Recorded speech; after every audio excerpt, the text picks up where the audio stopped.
Welcome back. Let us now enter into the Vishuddhi Chakra. The Vishuddhi Chakra is located in the throat area. In Sanskrit, Vishuddhi means beyond purity and impurity. This chakra is locked by comparison and jealousy. It can be made to flower when we exhibit our individuality without worrying about others and express fully our capacity, our uniqueness and creativity. We always compare ourselves with others, and more often than not, we feel what others have or what they have achieved is much more than what we have, and we start feeling jealous. When we are not able to bear others' excellence, we get jealous. Comparison is the seed and jealousy is the fruit. Comparison and jealousy are both actually non-existent.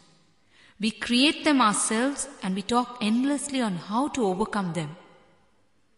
This concept can be clearly understood by looking into the very name of this chakra, Vishuddhi. Shuddhi means pure.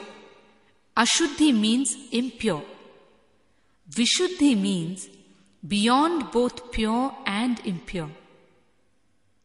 The name therefore means that this chakra can never get impure and hence never needs to be cleansed. That is why comparison which locks this chakra is like a shadow without an object.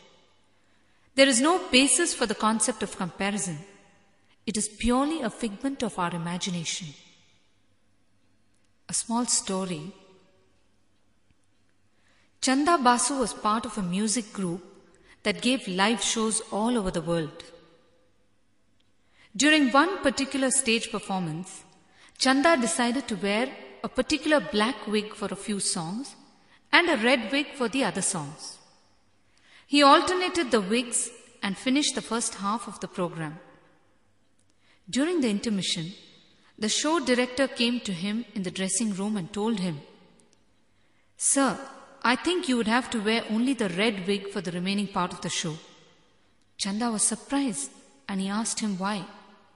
The man replied, "The people like the red-haired one's voice a lot better than the black-haired one's." We are so busy comparing all the time that we never see things as they are. Our mind is so caught up in comparison that it misses the actual quality of what it sees. We need to drop the comparing attitude to be able to see things as they are. So what is comparison? Can someone tell me what are the major areas where you normally compare? I'm sure you will be able to readily come out with it. Swamiji, beauty? Beauty. Each one has his or her own comparison areas. All right, next. Wealth, name and fame, power, prestige, knowledge, health. Okay, so these are all the major areas of comparison where we normally compare ourselves with others, is it not? We can categorize these areas under 4 major categories: money, knowledge, beauty, which includes health, and status. All your problems, all your complexes are nothing but these 4 things. Am I right? Now let us say that you queue up all the people in the world in ascending order of money. You are also part of that queue. Where would you think you would be? Somewhere in the middle, Swamiji. Exactly. You will be somewhere in the middle, is it not? You will not even be able to count the number of people on either side of you in the queue. The people in front of you will be so many in number, and the people behind you will also be so many in number. And the people might have to keep shifting their places also, because the amount of money that they have keeps changing every minute. Now with your thoughts, you have to decide if you are going to look at the length of queue in front of you and feel jealous, or look at the length of queue behind you and feel relaxed and grateful to God. It is in your hands. You very well know that nothing can be told about where you are in the queue, but the thought disturbs you all the time. We are haunted by a phenomenon that does not really exist. It has got a negative existence. Let me explain to you what I mean by negative existence. Take this bell here that is beside me. If I want to remove this bell, I can simply take it and leave it outside the room, and it will not be here anymore. Am I right? This bell has a positive existence, and so it is possible for me to do this. Now let us say there is darkness in this room. Is it possible for you to take the darkness and keep it out? No. But if I bring light into this room, the darkness will disappear on its own. This is because darkness does not have a positive existence. It has a negative existence. Because it has a negative existence, we cannot simply remove it. In the same way, comparison does not have a positive existence. It exists only in our minds. It happens only when we exercise a certain thought in our mind. And because comparison does not exist in reality, you cannot overcome it by simply asking it to go away. You can overcome it by bringing in an understanding about it in your mind. Just like how when you bring in light, the darkness disappears. In Sanskrit, the word illusion is translated as Maya.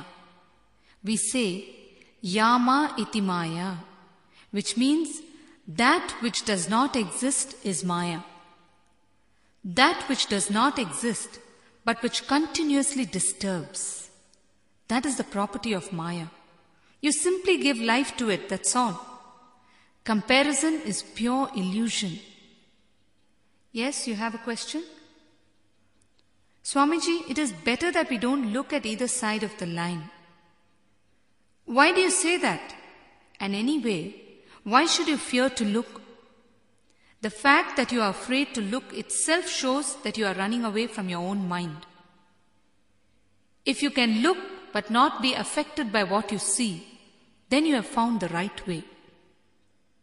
When you are able to look at everything, what you have and what others have, and feel a fulfillment all the time, then this chakra will be in an energized condition. See, be very clear. I'm not using the word contentment. People often say learn to be contented. You can never learn to be contented. Contentment has to flower as a result of an experiential understanding of the negative existence of comparison and jealousy. It has to flower out of a deep feeling of gratitude for whatever has been given to you. This cannot be imposed from outside. It has to flower from within. Just try to understand clearly whatever is being told to you. By repeatedly listening to the truth, you can open up a space within you where it can be experienced. Every problem has the solution in it if you are willing to look into it deeply and with a sincere mind. If you just look into comparison and jealousy deeply and consciously, you will be able to see that it is a mere play of your mind and nothing more than that. When you are on your own at home, you will think that it is enough if you have a home and car for yourself. You will feel relaxed at this thought. You will feel moments of gratitude and fulfillment also. But after some time, when you step out of your house in your car and stop at a traffic light, what happens? A Mercedes-Benz pulls up beside your car, and your mind simply switches its thinking. You start thinking that your car is just no good. You start thinking that it is high time that you bought a new car, if not a Mercedes-Benz. Just a few minutes earlier, you were happy with your own things. But now what has happened? You are starting to work out a new desire, a borrowed desire. Be very clear. This is not your own desire. It is a borrowed desire belonging to someone else. It is the desire of the owner of the Benz car. And this is how you start working on others' desires in your